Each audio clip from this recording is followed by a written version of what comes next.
That promise has caused poor, unhappy people living under tyranny all over the world to set their eyes on the shores of this country, with only one thought in their mind: to get here however they had to get here, and even if they had to die in the process, in order that they could also be free. And so why, ladies and gentlemen, are we so eager to give it away for some imaginary new world order under a United Nations charter that it will do away with war forever? If you believe that, if you really believe that and you fall for that deception, you'll be so sorry for the rest of your lives. He had such a way with radio. It really took you back to, I think, the pre-TV days when people used to sit around the radio and listen to it. That's what would happen in my living room. Friends would come over and we'd listen to Bill Cooper, and there was a certain nostalgia to it, but the fact that he was dealing with all of these current events and things that were happening right before our eyes added more drama to the whole situation. And it was just a wonderful experience every night sitting down and listening to Bill. Every time any church gets control of government, the people suffer. It has always happened. That's why our founding fathers established a country where that was not supposed to happen, where everybody was free to worship at the altar of their choice. And if you think they were all of one mind, you better think again. How many religions of the Protestant group do you think existed in this country when our founding fathers put together the Constitution? Over 1,500 different groups, all claiming they were right, teaching a different dogma, quoting Scripture to justify what they said, and everybody else was going to hell.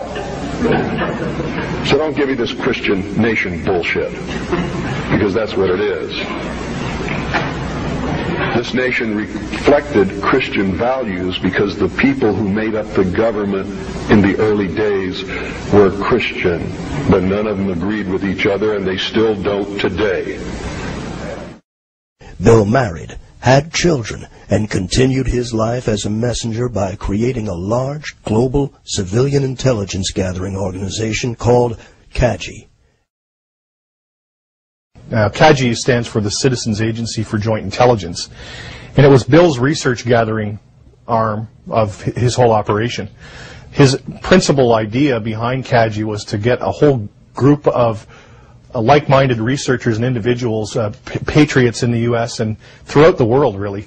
At one point, the Citizens Agency for Joint Intelligence was the largest civilian intelligence gathering organization in the world.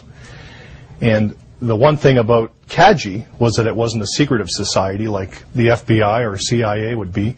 It was an intelligence gathering organization with the idea of putting this gathered intelligence out to the rest of the world. During the late 90s, Bill's outspoken disposition would find him harassed by government agents who kept watch on him in Arizona and tried desperately to keep him quiet by accusing him of federal violations, including tax evasion and bank fraud, that to this day have yet to be validated. Essentially, by June, July 98, I was moved here with Bill to conduct full-time research into the mystery schools and secret societies and the government protocols in general. I was in the next town over running some business errands and came back, and he came rushing out to meet me, and he said the federal marshals were just here. I said, what? He said, yeah, they came up and they said they were going to serve me with charges. Well, he countered him with the jurisdictional issue, which he is probably the expert on, or was the expert on, and is on the website. Because then they, as in federal government, started pulling goofy stuff. Agent Fillerup was an FBI agent out of Pine Top Lakeside. Agent Fillerup showed up one day, this is just a couple weeks after the federal marshal initial visit. We were out in the backyard barbecuing, which we often did.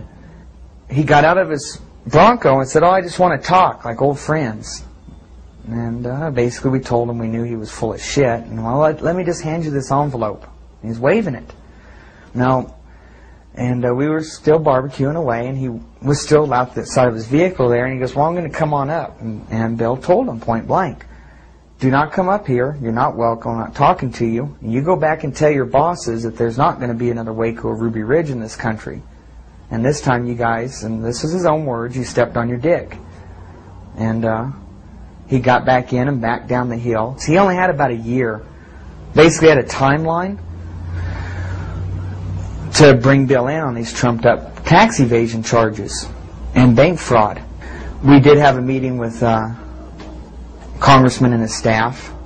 He brought his entire staff up to one of our backyard little barbecue things, and we knew they were coming up, but we had to cook anyway. And they sat and talked to us for quite a while, but they weren't willing to help. And we were, like I say, always wanting a peaceful end to this and an answer to our jurisdictional questions. And to alleviate this problem, another thing we did was contacted any bank he'd ever dealt with. Car loans, banks, house loans, property loans, anything.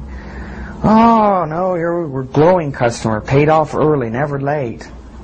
No fraud in existence. So essentially, when the year came up, that Phillip was quasi-given as a deadline and nothing had taken place, he was moved on, Agent Filler up to who knows where, maybe the real Siberia.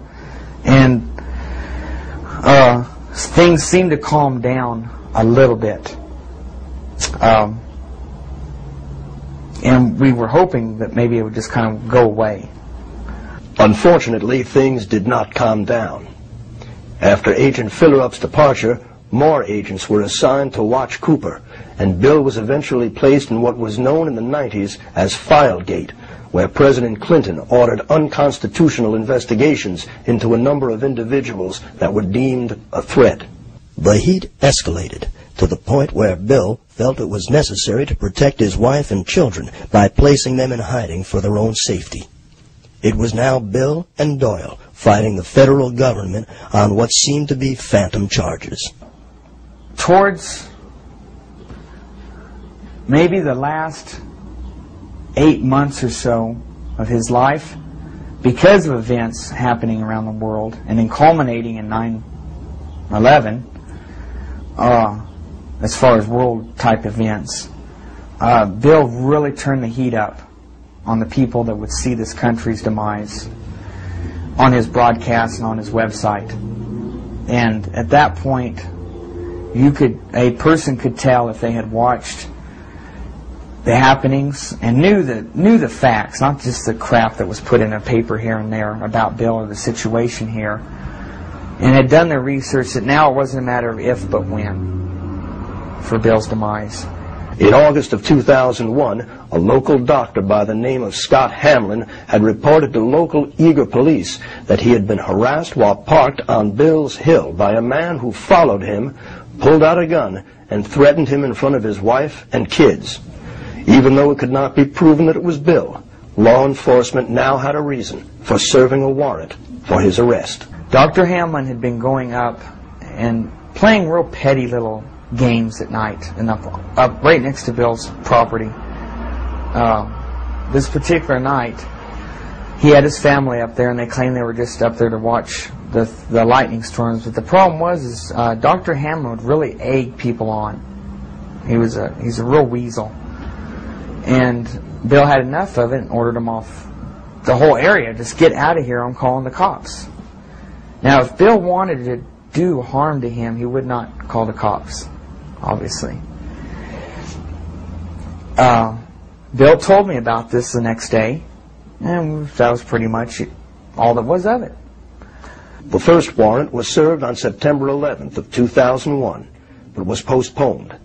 It would not be until November of 2001 when the police would finally make an attempt to raid Cooper. Cooper's broadcasts at this time had already been looking into the federal government's compliance in the events of 9/11. One of the things that makes everybody wonder why Bill's life was snuffed out in 2001 was because in June of that year, Osama bin Laden, who was a relative unknown at that time, Bill had been following the news and found a lot of curiosities and went on the air predicting that there would be a major